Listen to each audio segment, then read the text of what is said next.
छी किसान भैया करै छी खेती यौ मिथिला मधेश में छै हमर बस्ती यौ।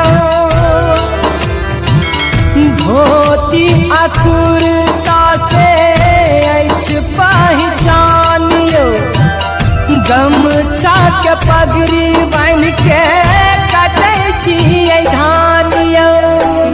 सुनू यौ मधेश के बासी बनबू पहचान यौ मिथिला मधेश छै जनक जी के गाम यौ।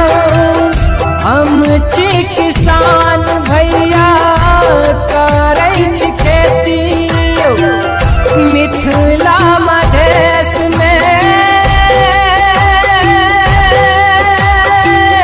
छै हमर बस्ती यौ।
बैल लक हमरा संगे हमर भैया चले बिसरब न कहियो अपन पहचान के मिथिला मधेश के जरब संसार से।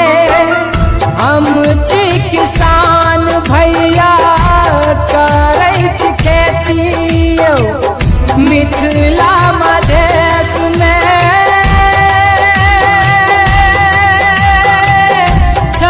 हमर बस्ती यौ।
खेती यौ खेती का करबै छी बेटा यौ मिथिला नगरिया सीतामढ़ी के गाम छै।